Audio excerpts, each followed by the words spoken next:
आप सभी का स्वागत है तभी मीडिया के इस चैनल में। और आज एक बार फिर से मेरे साथ इस सीधे प्रसारण में मेरे वरिष्ठ सहयोगी श्री मन्नू श्रीवत्स साथ हैं। और आप सभी का धन्यवाद जिन्होंने श्री मन्नू श्रीवत्स के जो पहला कार्यक्रम उन्होंने किया उसकी भूरी भूरी प्रशंसा की है और उसको बहुत सराहा है। इनमें कई वरिष्ठ सेवानिवृत्त ब्यूरोक्रेट्स भी हैं और वर्तमान भी हैं और कुछ राजनीतिक विशेषज्ञ भी हैं जिन्होंने कहा है कि आप दोनों की जोड़ी बहुत पुरानी है, क्योंकि मन्नू श्रीवत्स जी मुझसे पत्रकारिता में अनुभव में ज्यादा है। इसीलिए इस बात से उत्साहित होकर एक और बड़ा बर्निंग विषय था तो यही सोचा कि ओनली ये शख्सियत है मन्नू श्रीवत्स जी जो इसमें बहुत अच्छा प्रकाश डाले। मन्नू जी, आपको भी धन्यवाद पुनः मेरी विनती स्वीकार करने पर। एक ऐसा जटिल विषय है जिस पर कई लोग चर्चा करने से घबराते हैं, इसलिए भी घबराते हैं कहीं हमें इसकी अच्छाई की जगह बुराई ना मिल जाए। खैर, प्रजातंत्र के चौथे प्रहरी का जो कार्य है आप लगातार निभा रहे हैं। इस वक्त मन्नू श्रीवत्स जी, प्रमुख जो दो देश के बहुत बड़े राजनीतिक दल हैं वो दोनों ही जम्मू कश्मीर में हो रहे इस विधानसभा के चुनाव के साथ साथ वो जो डैमेज जो दोनों ने अपनी अपनी पार्टियों को किया है उसको अब डैमेज कंट्रोल में लगकर ऐसे समय में कुछ ऐसी आप घोषणाएं कर रहे हैं जो साफ नजर आता है कि उनको परेशानी हुई है। इसीलिए जो वास्तव में टिकट के हकदार थे उन्हें टिकट नहीं मिला और इसमें आरोप भी है और आरोप काफी सिद्ध हो रहे हैं। कोई नई दोनों ही पार्टियों ने कोई नई गंगा बहाने की कोशिश की या कह लीजिए कि उल्टी गंगा बहाने की कोशिश की। उन प्रमुख कुछ समुदाय आज इसमें कोई शक की बात नहीं धर्म और राजनीति का चोली दामन का साथ है और अक्सर जब भी बात होती है तो धर्म पर आकर जुड़ती है, वो किस समुदाय से हो किस समुदाय से है, ये चीज लगातार साथ चल रही है। इस वक्त जो दोनों पार्टियों ने मनुष्य से डैमेज कंट्रोल किया है, कुछ ऐसे डिजर्विंग कैंडिडेट हैं, दोनों ही दलें ने उनको टिकट नहीं दी। तो ये आपसे जानना चाहूँ, उन्हें बहुत महत्वपूर्ण पद दे दिए हैं दोनों प्रमुख राजनीतिक दल कांग्रेस और भारतीय जनता पार्टी ने। क्या उनका ये डैमेज कंट्रोल सफल होगा या अब पछताए होत क्या जब चिड़िया चुग गई खेत?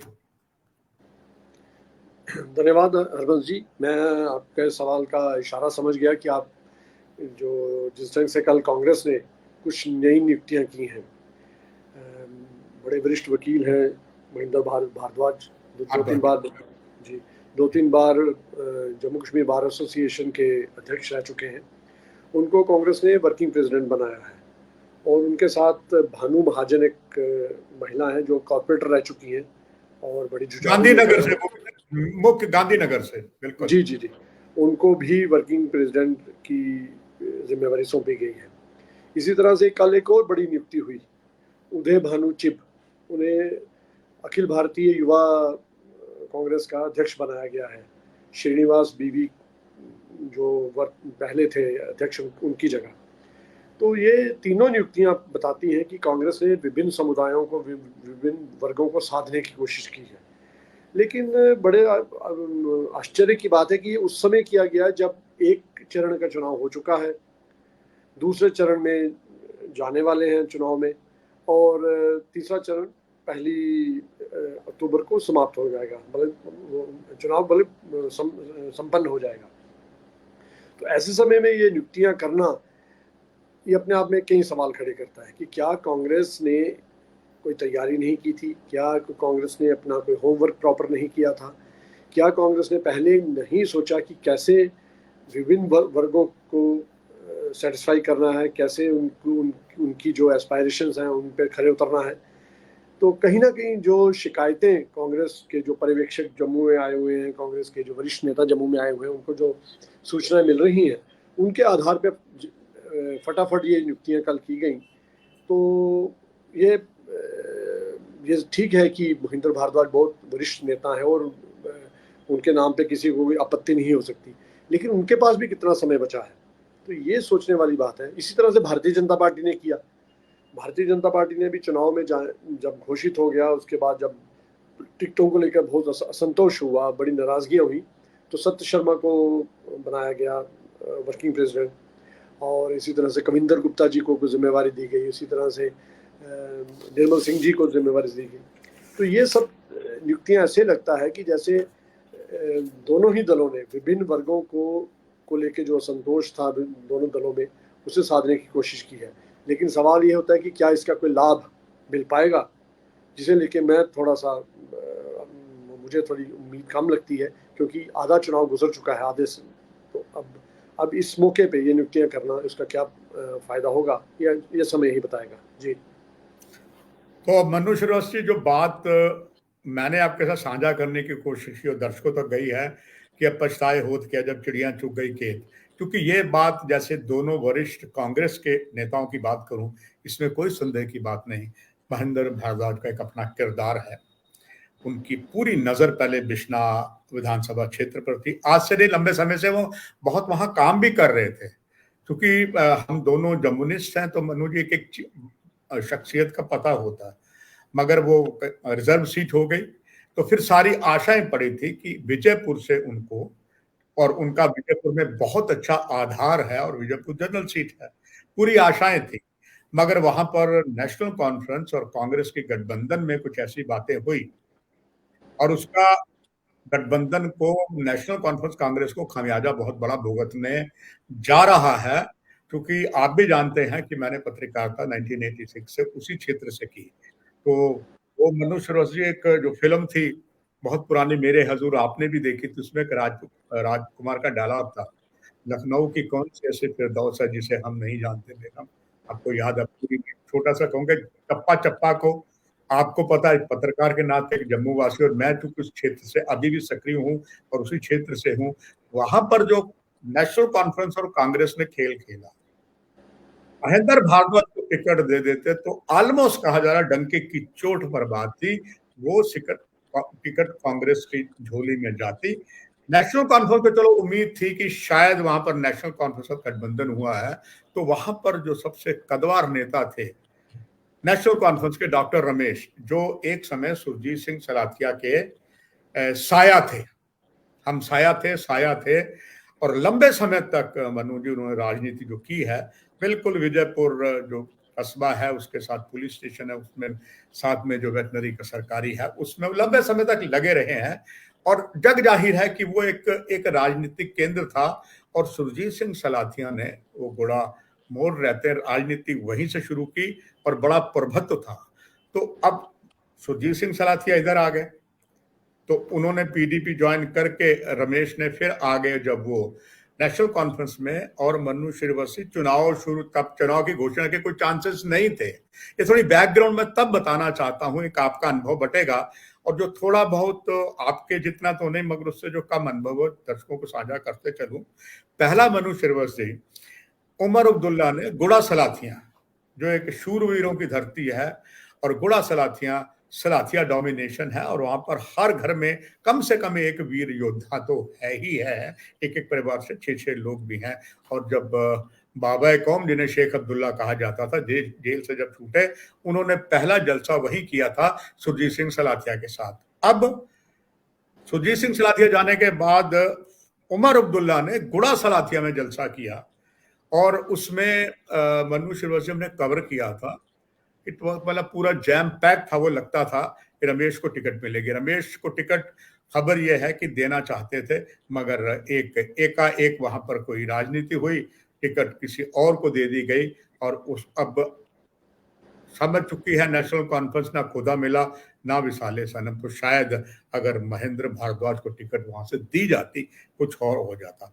ये मैंने सर इसलिए जोड़ा कि दर्शकों को ये फीडबैक पता लग जाए कि we are not a table journalist, हम पूरी नजर रखते हैं। क्योंकि मेरी आपकी उम्र है, वो ज्यादा अब कहें जी केंद्रीय गृह मंत्री आए जाए, हमारा वहां मनु जी जाने से इतना नहीं है जितना बैठ के अनुभव दर्शकों को दे रहे हैं।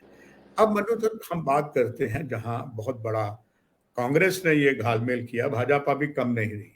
भाजपा में जिस तरीके से बाद में, वही मेरी कहावत फिर याथार्थ हो रही है, पछताए होत क्या चिड़िया चुग गई, क्या कुछ हो सकेगा। जिस तरीके से अब भाजपा ने, जैसे सत शर्मा है, बड़े अच्छे सीए हैं, प्रदेश प्रधान भी रहे हैं, एमएलए रहे हैं।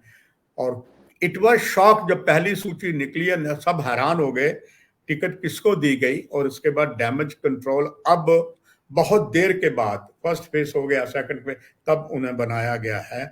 ऐसी ही जो कांग्रेस ने की है वैसा ही डैमेज कंट्रोल भाजपा कर रही है। क्या इसका लाभ मिलेगा मनु जी? मुझे इसमें संदेह है हरबंस जी, क्योंकि वक्त बड़ा गुजर गया है और तैयारियों में पहले ही विशेषकर कांग्रेस तैयारियों में पहले ही कांग्रेस बहुत पीछे थी। और कांग्रेस का ऐसे लग रहा था कि जैसे खाना पूर्ति करके चुनाव लड़ा जा रहा है।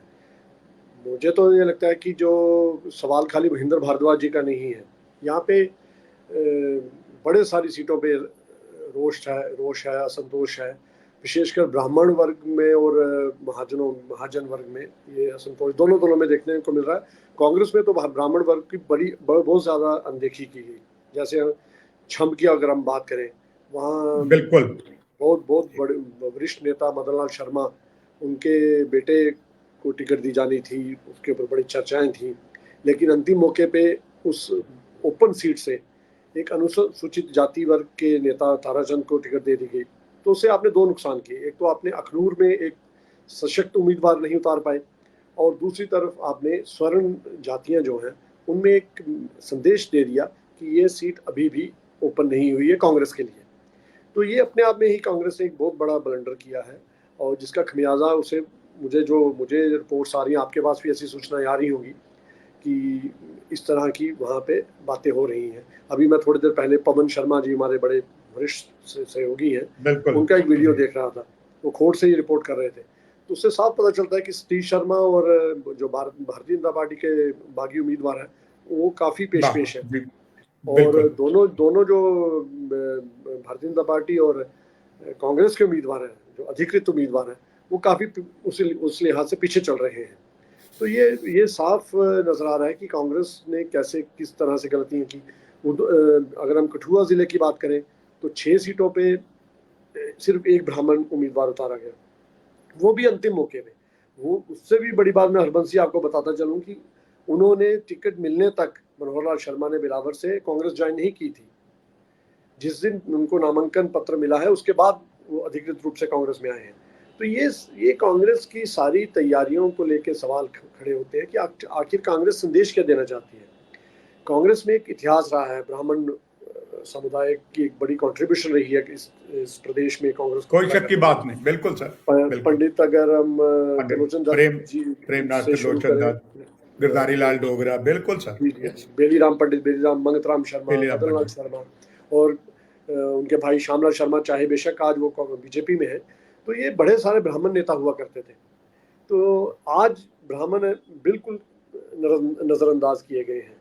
ऐसे ही मैं कटरा रियासी की बात करूंगा, वहाँ जुगल किशोर, इनके बाद बहुत सशक्त उम्मीदवार थे ब्राह्मण, उनको टिकट नहीं दी गई। रियासी हिंदू बहुल सीट होने के बावजूद वहाँ एक मुस्लिम उम्मीदवार खड़ा कर दिया गया, मुस्लिम को दे दिया गया। बिल्कुल जी। तो आप यहीं से समझ सकते हैं कि कांग्रेस ने किस ढंग से ये सब चीजें की हैं। और यहाँ तक हरबंस जी आपने सवाल उठाया विजयपुर सांबा क्षेत्र में जिस ढंग से टिकटों का वितरण हुआ, मैं आपको कहूँ कि जो गठबंधन है, मुझे तो इस गठबंधन की आज तक समझ नहीं आई कि किस तरह का गठबंधन है। कांग्रेस को इस गठबंधन का कहीं भी कोई फायदा होता नजर नहीं आ रहा, उल्टा कांग्रेस ने नुकसान किया है। 2 सीटों का और मैं जिक्र करूंगा, नौशहरा और सुंदरबनी। नौशहरा सुंदरबनी पहले एक ही सीट थी, अब वो सुंदरबनी कालाकोट के साथ चलेगी। इन दोनों सीटों पे कांग्रेस ने अपना दावा छोड़ दिया और नेशनल कॉन्फ्रेंस को दे दिया। ये भी दोनों हिंदू बहुल इलाके थे, यहाँ से दोनों सीटों पे नेशनल कॉन्फ्रेंस चुनाव लड़ रही है। तो कांग्रेस ने गठबंधन किस लिहाज से किया, क्या सोच के किया, किस वर्ग को वो सेटिस्फाई करना चाहती थी पार्टी, ये मुझे आज तक समझ नहीं आया। इस तरह से ये गठबंधन हुआ। ये अगर हम कश्मीर की बात करें तो कश्मीर में कांग्रेस के लिए बचा ही क्या है, 2 या 4 सीटें हैं, वो जो भी मिलेंगी वो नेशनल कॉन्फ्रेंस के भरोसे मिलेंगी। लेकिन जम्मू में आपका बहुत बड़ा दावा था, जम्मू में आपकी दावेदारी थी, लेकिन आपने वो सीटें छोड़ दी। नगरोटा आपने छोड़ दिया, नगरोटा से कांग्रेस के साथ साथ नेशनल कॉन्फ्रेंस के उम्मीदवार भी मैदान में हैं। तो इस तरह की जो समझौते कांग्रेस ने किए हैं वो कांग्रेस के लिए कोई अच्छी खबर 8 अक्टूबर को लाने वाले नहीं है। जो मुझे नजर आ रहा है कि कांग्रेस को काफी नुकसान होने वाला है। मनु जी कहते हैं 1+1, पिछले भी कार्यक्रम में मैंने बात कही थी 1+1 मेक 11, और आपकी पत्रकारिता का हमेशा यही रहा है, ना कहूं से दोस्ती ना कहूं से बैर, उसी पद चिन्हों पर मैं भी चल रहा हूं। मनोज श्रीवास्तव जी, जिस तरीके से भाजपा का जो थिंक टैंक है, और क्योंकि वो केंद्र सरकार में है, टॉप एजेंसीज हैं, कहीं ऐसा तो नहीं कि भाजपा का इतना बड़ा खेल हुआ है भीतर ही भीतर कि उन्होंने नेशनल कॉन्फ्रेंस और कांग्रेस दोनों का गठबंधन तो है, नेशनल कॉन्फ्रेंस को मैक्सिमम सीटें जो मिलेंगी वो वादी कश्मीर से मिलेंगी। मनोज श्रीवास्तव, ऐसा तो नहीं कि भीतर ही भीतर भाजपा और नेशनल कॉन्फ्रेंस अंदर ही अंदर से हाथ मिला रहे हैं, और कांग्रेस अपने ही पांव पर कुल्हाड़ी कई विधानसभा की सीटों में मार चुकी है, जिसका आपने अभी बहुत कुछ सामने स्पष्टवादिता लाई है। इसमें कुछ और भी एक वर्ग की बात है, वो महाजन वर्ग की बात है, वो भी मैं जोड़ूंगा, मगर आपसे ये अनुभव बांटना चाहूंगा दर्शकों को, कहीं एक बहुत बड़ी रणनीति भाजपा की तो नहीं, कांग्रेस कमजोर होगी, नेशनल कॉन्फ्रेंस का मैक्सिमम जो है, जैसे आपने कहा कि कांग्रेस को ज्यादा कुछ श्रीनगर से मिलने वाला नहीं है, वहां जो कुछ होगा वो, मनु जी आप भी स्वीकार कर रहे हैं कि नेशनल कॉन्फ्रेंस पर तो जमा होगी। ये भी हो सकता है कि यहाँ रजौरी पुंछ में भी नेशनल कॉन्फ्रेंस को ज्यादा मिल जाए और कांग्रेस को ना खुदा मिले ना मिसाले सनम, और आखिर कहीं ये तो नहीं होगा बीजेपी लेकर उसका साथ नेशनल कॉन्फ्रेंस का सरकार बना लेगी, कहीं ऐसा तो नहीं कि जो कांग्रेस है इनके हाथों में खेल गई। देखिए, राजनीति में हरबंस जी कुछ भी असंभव नहीं होता, जो दिखता है वो ऐसा हो नहीं रहा होता, पर्दे के पीछे कहीं खेल खेले जा रहे होते हैं। और ये एक राजनीति क्योंकि का एक पार्ट है, मतलब एक बहुत बड़ा उसका पार्ट है राजनीति का, कि जिसे हम शतरंज बोलते हैं, कि कई खेल सामने भी जो नजर नहीं आते वो हो रहे होते हैं पर्दे के पीछे। और कल क्या होगा 8 अक्टूबर के बाद, जब चुनाव परिणाम सामने आएंगे, उसके बाद क्या होगा उसके बारे में भी कुछ कहा नहीं जा सकता कि ये जो समझौता, जो गठबंधन कांग्रेस और नेशनल कॉन्फ्रेंस के बीच हुआ, ये ऐसा समझौता कि वो टूट नहीं सकता, या national conference Bharatiya Janata party के साथ नहीं जा सकती, या Bharatiya Janata party national conference के साथ नहीं जा सकती। ऐसा कभी भी राजनीति में कोई अंतिम वाक्य नहीं होता। तो वो संभावनाएं हमेशा बनी रहेंगी, बनी हुई हैं। अभी भी अगर हम बोलें तो अभी भी बड़े सारे संकेत मिल रहे हैं, बड़ी सारी सीटों पे कुछ ऐसे समीकरण हैं जिन्हें देख के लगता है कि ये जो दोस्ताना, जो कांग्रेस और नेशनल कॉन्फ्रेंस ने एक मैसेज दिया था कि कुछ सीटों पे हम दोस्ताना चुनाव लड़ रहे हैं, फ्रेंडली चुनाव लड़ रहे हैं, वो कैसा फ्रेंडली चुनाव है कि आप जो सीटें जीतने वाले हो वहां पे फ्रेंडली चुनाव कर रहे हो। बिल्कुल, जैसे वकार रसूल वानी की जो सीट है बनिहाल, वो आपके महीना पहले तक आपके अध्यक्ष थे प्रदेश के, उनके मुकाबले नेशनल कॉन्फ्रेंस ने भी उम्मीदवार खड़ा किया, और बड़ा ताकतवर उम्मीदवार खड़ा किया, और उमर अब्दुल्ला ने बाकायदा वहाँ पे चुनावी सभाएं की, और उनके जो निशाने पे कौन था, वकार रसूल वानी, कांग्रेस के पूर्व अध्यक्ष। तो ये क्या कार्यकर्ता को क्या मैसेज गया कि ये दोनों दल कैसे लड़ रहे हैं। तो ये जैसे विजयपुर का आपने एग्जाम्पल दिया, सांबा वगैरह, ये इन सीटों पे जैसे कंप्रोमाइज है। सुंदरबनी का मैंने कहा कि अगर आप नौशहरा दे रहे हैं नेशनल कॉन्फ्रेंस को, आप सुंदरबनी पे अपना हक जमाइए। आपने वो पूरी जो हिंदू बेल्ट थी राजौरी जिले की, वो आपने छोड़ दी। तो ये अपने आप में साफ जाहिर हो रहा है कि कहीं ना कहीं खेल तो हुआ है। अब समय के साथ वो चीज़ें साफ होती चली जाएंगी, किसने वो खेल खेला है वो भी साफ होता चला जाएगा। और मैं आपको ये बताऊं हरबंस जी, ये जिस युग में हम रह रहे हैं, अब बातें छुपती नहीं है ज़्यादा दिन, वो बातें बाहर आ ही जाती हैं, और चुनाव परिणाम ही बता देंगे, क्योंकि लोगों में, मतदाताओं में बहुत ज़्यादा रोष है। जिस तरह से छम्ब वाला किस्सा हुआ, छम्ब और अखनूर का, वो हम मीडिया कर्मियों को इतना बताने की जरूरत नहीं है जितने वहाँ के लोग समझ रहे हैं कि एक स्वर्ण जातियां जिस ढंग से छम्ब में नाराज चल रही हैं, वो अपने आप में खेल बता रही हैं कि कैसे उस सीट पे खेल खेला गया। तो ये चीज़ें आने वाले समय में साफ हो जाएंगी। और बाकी रही संभावनाओं की बात, तो वो संभावनाओं का दरवाजा हमेशा खुला रहता है राजनीति में, और अभी भी खुला हुआ है। जी मनु श्रीवास्तव, मैं फिर आता हूं इस बात पर, भाजपा पर। भाजपा में बहुत बड़ा योगदान जो है वो, जैसे भी आपने भी जिक्र किया, वो ब्राह्मण समुदाय का है। हमारे पंडित प्रेमनाथ डोगरा जी का स्टैचू इस बात का दर्शाता है कि कितना ब्राह्मण जो थे, उन्होंने बुद्धिजीवी थे, उन्होंने यहाँ पर जनसंघ को लेकर प्रजा परिषद में अपनी कुर्बानियां दिला। लाला शिवचरण गुप्ता जी आप देख लीजिए, मगर उनके साथ भी पिछली बार किया था भाजपा ने। उनके सपुत्र जो वेरी क्वालिफाइड और वेरी एक सिंपल को उनके दाग नहीं है, उनको टिकट नहीं दी, दूसरे को दे दी। और हुआ क्या, वो निर्दलीय बहुत बड़े मार्जिन से मनु शिरवल जीते। मगर अगर यहाँ बात करें, यहाँ पर खास करके पंडित ब्राह्मण समुदाय का भाजपा के लिए उन्होंने खून बहाया है। हालांकि बुद्धिजीवी माने जाते हैं मनु शिरवल जी, जाट और ये जो मार्शल कौम है ये फाइटर माने जाते हैं। ब्राह्मण एक पूजनीय है, उसको लोग पूजते हैं मनु शिरवल जी। और हमारे पुरोहित भी होते हैं।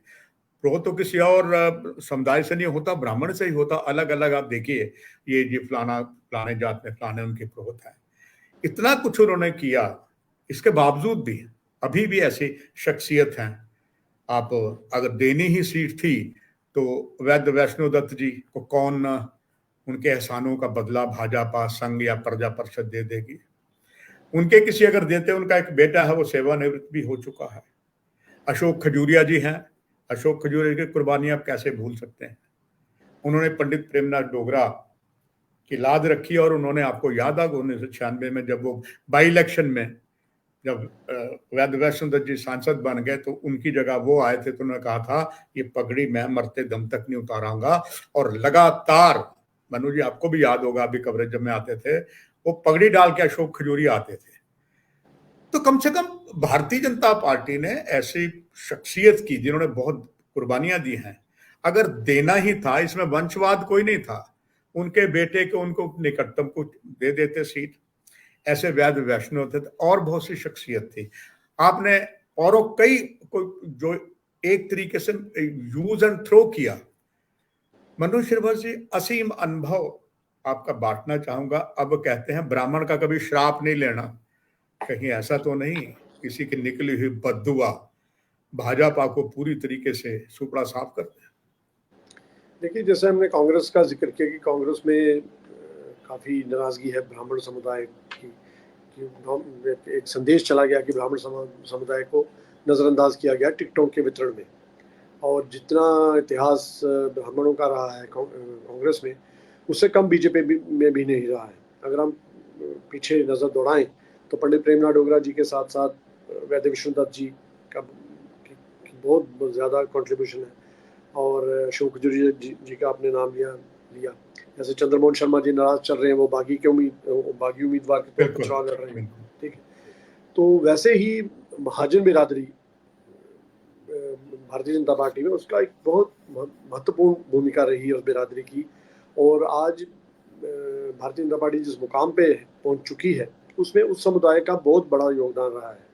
अगर हम पंडित प्रेमनाथ डोगरा जी की का कोई बड़ा ब्राह्मण नेता मानते हैं तो प्रोफेसर चमनलाल गुप्ता और लाला शिवचरण गुप्ता उधमपुर वाले सर, लाला शिवचरण गुप्ता हो गए। इन सब की बहुत बड़ी भूमिका रही है और उसको कोई भुला नहीं सकता। जब भी इतिहास में लिखा जाए, भारतीय जनता पार्टी का इतिहास लिखा जाएगा, तो इन सभी नामों का जिक्र उसमें जरूर आएगा। लेकिन जाने अनजाने इस बार एक संदेश भारतीय जनता पार्टी ने भी दिया है कि ब्राह्मण और महाजन बिरादरियों को नज़रअंदाज किया गया है। इसीलिए शायद पवन खजूरिया नाराज़ हैं, वो चुनाव लड़ रहे हैं बागी उम्मीदवार के तौर पे उधमपुर से। और इसी तरह से चंद्रमोहन शर्मा हैं, और जैसे कविंदर गुप्ता जैसे बड़े नामों को नज़रअंदाज किया गया जम्मू में। उसमें जम्मू शहर में भी कुछ एक संदेश गया कि महाजन महाजन को बिल्कुल। तो ये दोनों तरफ से गलतियां हुई हैं। और शायद इसी वजह से बाद में सत्य शर्मा जी को वर्किंग प्रेसिडेंट बनाया गया, कविंदर गुप्ता जी को इलेक्शन मैनेजमेंट कमेटी का अध्यक्ष बनाया गया। तो शायद वो जो नुकसान हुआ था, क्योंकि कार्यकर्ताओं से जो फीडबैक मिला होगा, डैमेज कंट्रोल के लिए उसको भरपाई करने की कोशिश की गई है। लेकिन नाराजगियां दोनों ही दलों में है, दोनों वर्गों में। और कांग्रेस ने थोड़ा देर से किया, भाजपा ने थोड़ा पहले उस चीज को संभालने की कोशिश की। लेकिन ये संदेश तो गया है कि इन दोनों वर्गों को नजरअंदाज किया गया है। और इस बार पता नहीं दोनों दलों की क्या रणनीति थी कि राजपूत समुदाय को बहुत ज्यादा टिकट वितरण में बहुत ज्यादा हिस्सेदारी दी गई। तो एक जाने ये दोनों दलों का ये संदेश गया। बिल्कुल। मनुष्य से क्या एक अभी भाजपा नेशनल कॉन्फ्रेंस, इन्होंने तो अपना अपना घोषणा पत्र पहले जारी कर दिया, भाजपा ने, कांग्रेस ने बाद में किया।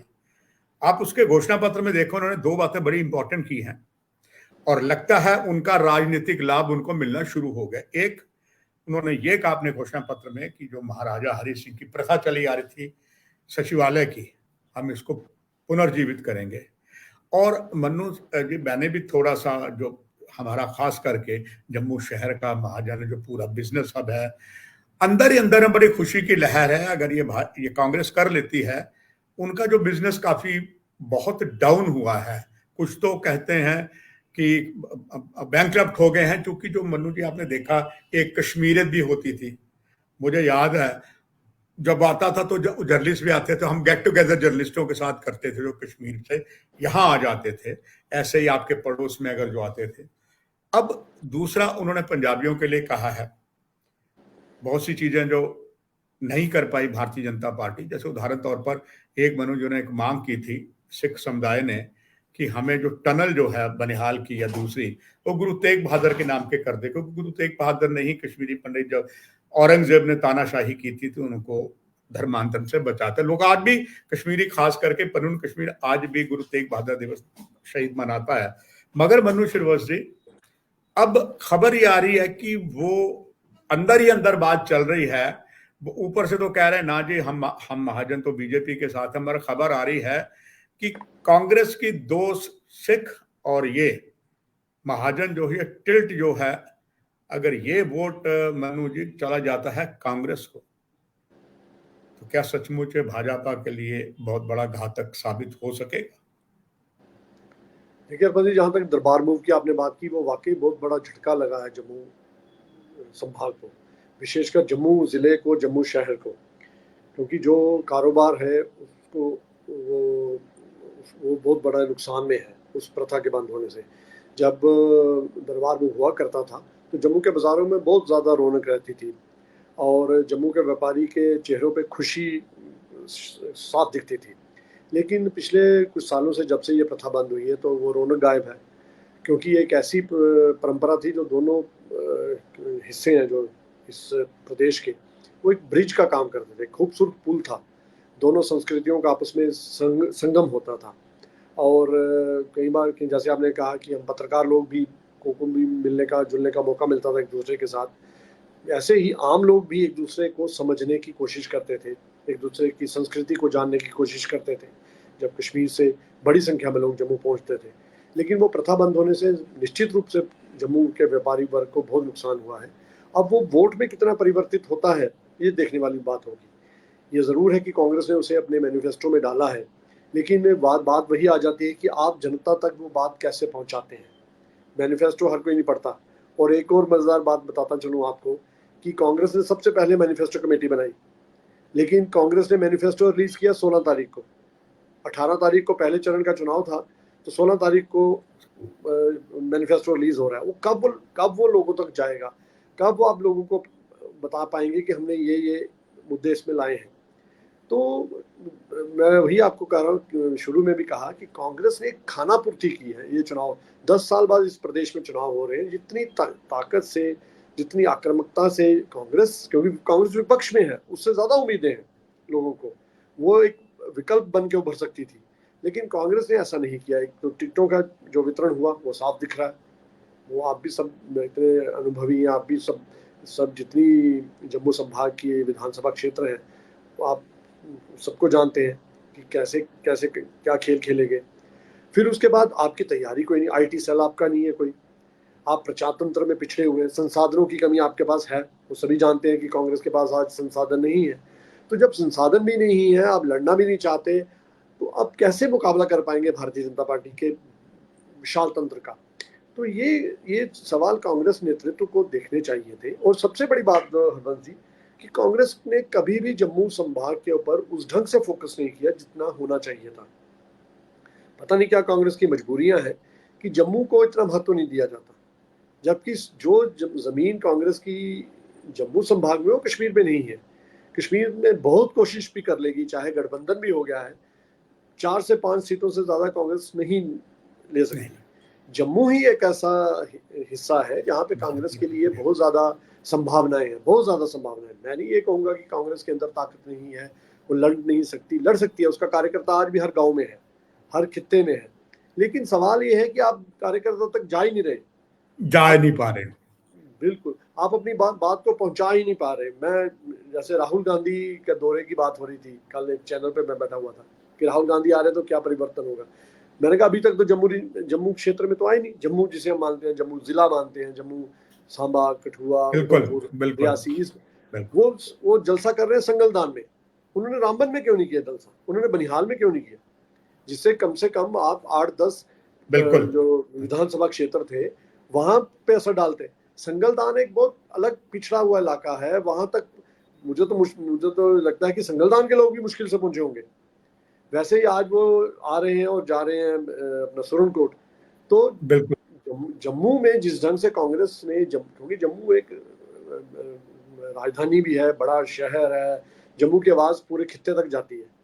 तो आपने यहीं से अपना लॉन्चिंग पैड नहीं रखा, यहाँ से आपने कोई आवाज नहीं, जबकि भारतीय जनता पार्टी के बड़े नेता यहाँ जम्मू शहर में हो चुके हैं। कल जेपी नड्डा जी का नड्डा जी ने बहुत जबरदस्त बिल्कुल शो किया जी, रोड शो भी किया, बुद्धिजीवियों से मिले। बिल्कुल। तो ये चीजें जब हम दोनों दलों का वो देखते हैं तो कांग्रेस में एक बड़ी जगह, ये बात बोलता हूँ आज आपके चैनल पे भी बोलना चाहूंगा कि कांग्रेस एस्ट्रोटर्फ के जमाने में घास के मैदान पे हॉकी खेल रही है। वो चलेगा नहीं। वो given a very good example Manu sir, बहुत जबरदस्त एग्जांपल आपने दी। ग्रेट, बहुत अच्छी एग्जांपल दी मनु सर। चूंकि इतना धारा प्रवाह आपने अनुभव दिए, चाहे हम वक्त के ऊपर भी चले गए हैं, खैर ऐसी कोई बात नहीं है। एक प्रजातंत्र के चौथे प्रहरी के नाते ज्ञानवर्धक बातें आपने दी हैं। और मुझे लगता है अब जो गलतियां कांग्रेस कर गई है, हालांकि डैमेज कंट्रोल कर रही भाजपा, शायद अगर अभी भी सुबह का भूला शाम को घर आ जाए कि कहावत यथार्थ करता है, शायद कोई फर्क पड़े। इस पर हमारी आपकी नजर रहेगी, फिर आपको मैं कष्ट दूंगा। अभी के लिए मनु शिरवत सर, आपका बहुत बहुत धन्यवाद। दर्शकों, आपसे भी इजाजत, नमस्कार। Thank you sir.